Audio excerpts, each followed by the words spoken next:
Assalamualaikum warahmatullahi wabarakatuh. Di sini kami dari kelompok 10 ingin menjelaskan tentang prediksi resiko penyakit jantung menggunakan machine learning dengan random forest dan XGBoost.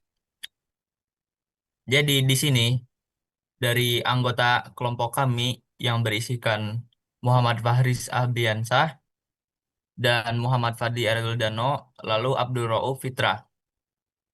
Nah, untuk penjelasan latar belakang dan masalah dan tujuan akan dijelaskan oleh Saudara Rauf, kepadanya dipersilahkan.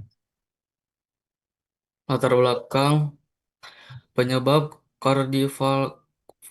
kardiovaskular merupakan penyebab kematian utama di dunia berdasarkan laporan WHO. Setiap tahun sekitar 17,9 juta orang meninggal akibat CVDS atau sekitar 32% dari seluruh kematian global. Lebih dari 75% kasus terjadi di negara berpenghasilan rendah dan menengah termasuk Indonesia. Jumlah ini diperkirakan atau terus meningkat hingga mencapai 23,6 juta kematian pada tahun 2030. Deteksi ini menjadi langkah penting untuk menega- menegakkan angka kematian akibat penyakit jantung, namun metode konvensional seperti EKG, CST, CS-Scan sering kali mahal, membutuhkan peralatan khusus, serta tidak praktis untuk diterapkan secara luas. Kondisi ini membuat banyak masyarakat kesulitan mendapatkan akses diagonal dini. Sebagai solusi teknologi machine learning, menerapkan pendekatan yang lebih akurat, efisien, dan dengan menganalisis data kesehatan pasien secara non-invasif, mampu memprediksi resiko penyakit jantung lebih cepat dan efisien. Lanjut. Rumusan masalah. Bagaimana membangun model machine learning yang akurat untuk prediksi resiko penyakit jantung? Algoritma mana yang memberikan performa terbaik antara random, forest, dan Gexbots? Fitur klinis mana yang paling berpengaruh dengan prediksi resiko penyakit jantung? Tujuan penelitian: mengembangkan sistem prediksi risiko penyakit jantung menggunakan algoritma random, forest, dan XGBoost. Membandingkan performa kedua algoritma berdasarkan metrik evaluasi, mengidentifikasi fitur-fitur penting yang berkontribusi dalam prediksi, mengimplementasi sistem dalam bentuk aplikasi GUI yang user-friendly. Saya kembalikan ke moderator.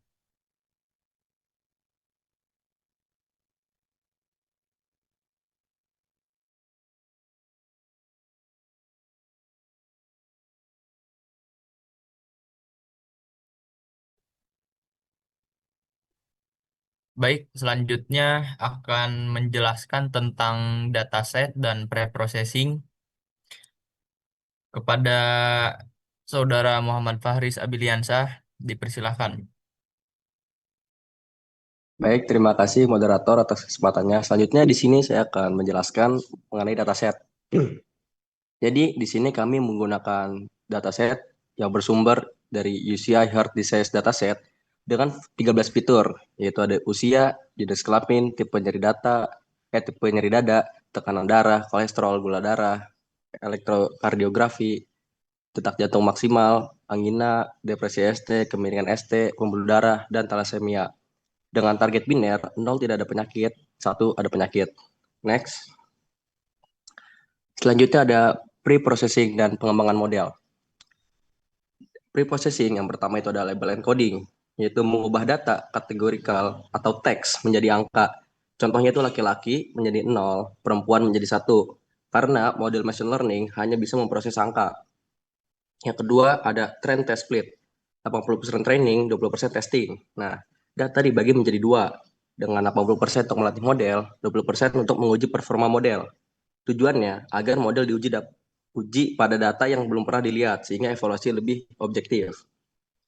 Yang ketiga ada fitur scaling, menormalkan skala fitur agar berada dalam distribusi standar, min sama dengan 0, std sama dengan 1. Tujuannya menjaga fitur dengan skala besar mendominasi model, membantu algoritma konvergen lebih stabil dan cepat. Selanjutnya ada random forest. Nah, di sini kami menggunakan algoritma random forest dengan n estimator sama dengan 300, yaitu jumlah pohon keputusan 300. Selanjutnya ada hyper parameter tuning menggunakan grid search CV, mencoba berbagai kombinasi parameter seperti n estimators dan max dip dan lain-lain. Tujuannya itu untuk mencari kombinasi parameter terbaik secara otomatis. Di sini selanjutnya kami juga menggunakan algoritma SGBoost dengan parameter n estimator 300, jumlah boosting stress, dan kedalaman maksimal tiap tree itu 5, kecepatan belajar model itu 0,0,5, terus 80% data digunakan tiap iterasi, 80% fitur dipilih tiap tree. Tujuannya itu untuk mengontrol kompleksitas model dan mencegah overfitting, menjaga performa generalisasi. Next. Selanjutnya ada validasi model. Nah, di sini ada fixed test set 20% data. Artinya, dari seluruh data set, 20% disisihkan sebagai data uji tetap. Model tidak pernah melihat data ini saat training. Setelah dilatih, performanya diuji pada data ini. Tujuannya itu untuk mengetahui performa model pada data baru atau simulasi kondisi nyata. Terus juga ada cross validation. Nah, artinya dataset training dibagi menjadi 5 bagian. Nah, model dilatih 5 kali, 4 volt untuk training, 1 volt untuk validasi. Setiap volt bergantian menjadi validation set. Itu tujuannya untuk mengurangi bias dari pembagian data tertentu, mendapatkan estimasi performa yang lebih stabil dan reliable. Nah, terus ada metrik evaluasi. Nah, yang pertama itu ada metrik akurasi, itu untuk maknanya itu presentasi prediksi yang benar secara keseluruhan. Terus ada AUC atau area under curve, itu kemampuan model membedakan kelas positif dan negatif. Terus ada recall, itu seberapa banyak kasus positif yang berhasil terdeteksi. Terus ada precision, itu seberapa akurat prediksi positif yang dibuat.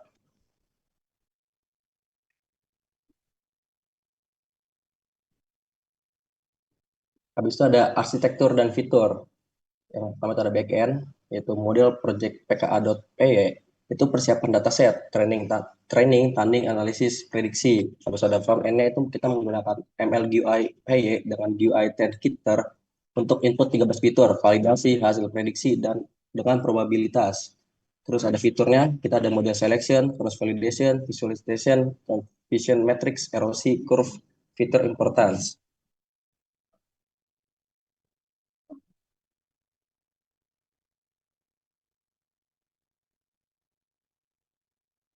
Selanjutnya ada evaluasi model, kita membandingkan random forest dan XGBoost. Dengan random forest kompetitif, akurasi tinggi, dan XGBoost fleksibel. Dengan metrik akurasi, AUC, recall, precision, fokus pada AUC atau recall untuk medis. Terus ada cross validation, stabilitas, dan generalisasi model. Fitur dan importance. Fitur penting itu ada pertama ada CP, SP, ada talar, marker, PET, dan exam, OPIC, dan CA. Manfaatnya itu fokus ke diagnosis klinis, interpretabilitas model. Selanjutnya saya kembalikan ke moderator.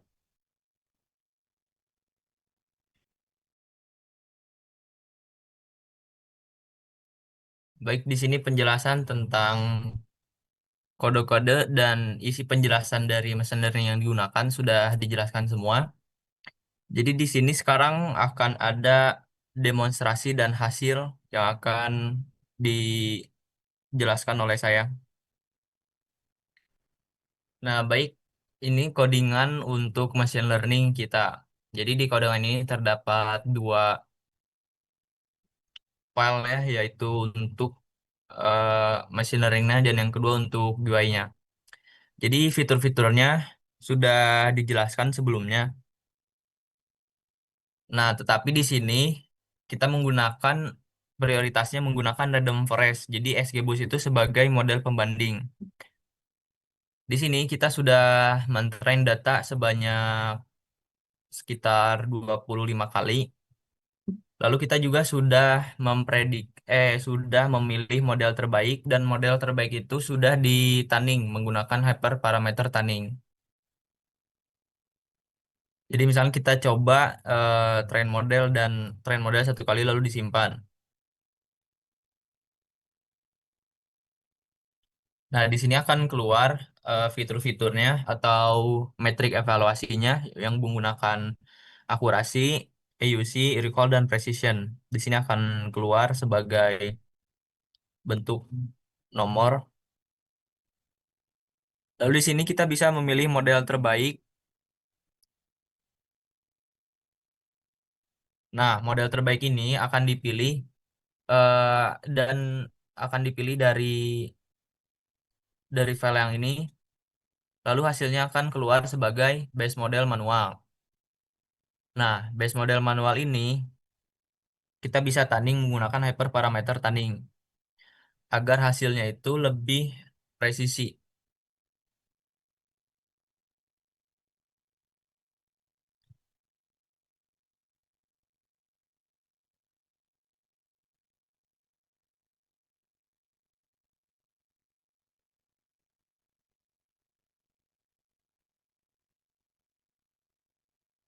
Nah, di sini menggunakan grid search ya.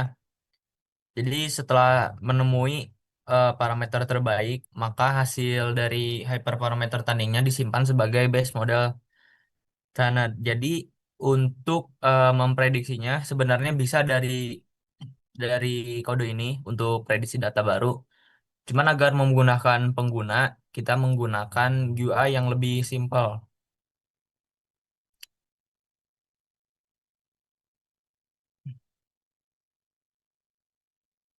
Nah, seperti ini bentuk UI-nya. Di sini saya akan mencoba memprediksi data baru. Yang pertama yaitu untuk orang yang resiko penyakitnya itu rendah, jadi cenderung aman. Untuk usia, kita akan memasukkan 45 tahun, jenis kelaminnya wanita. Nah, di sini tipe nyeri dadanya yang satu, tekanan darah saat istirahat 120, kolesterolnya 190, gula darah, gula darahnya 0, hasil ECG. Di sini kita akan menggunakan 0 juga. Nah, detak jantung maksimalnya 170, nyeri saat olahraga tidak, depresi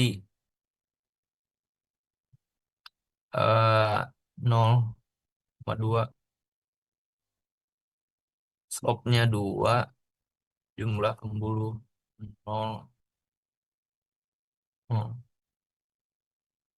Jadi data ini diambil dari dataset yang di sini aslinya tuh resiko penyakit jantungnya itu beresiko rendah, kita prediksi. Nah, ini hasil dari model yang sudah kita train. Nah, lalu selanjutnya kita akan memprediksi data yang seharusnya beresiko tinggi. Jadi kita akan memasukkan data-datanya dulu.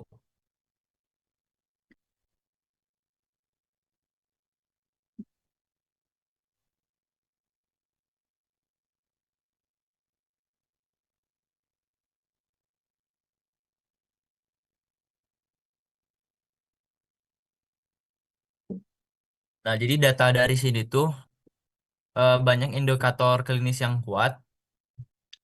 Jadi di sini banyak yang menghasilkan bahwa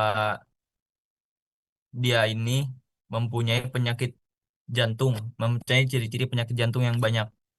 Jadi seharusnya hasil dari prediksinya beresiko tinggi. Nah, seperti yang sudah bisa dilihat ya, probabilitasnya 0,6, yang berarti 67% memiliki resiko penyakit jantung.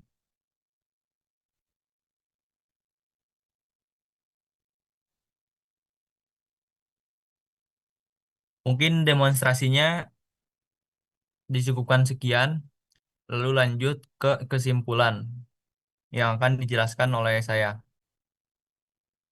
Nah, baik, untuk kesimpulan akan dibacakan oleh saya. Jadi, sistem ini berhasil dikembangkan dengan performa baik. Random forest dan XGBoost efektif. Hyperparameter tunning juga meningkatkan akurasi. Nah, jadi kelebihan dari machine learning yang kami kembangkan yaitu reproducibility, usability, comprehensive analysis. Nah, terdapat keterbatasannya yaitu datasetnya yang terbatas. Jadi perlu validasi klinis lebih lanjut atau perlu validasi yang lebih profesional. Nah, untuk presentasi dari kelompok 10 dicukupkan sekian. Terima kasih.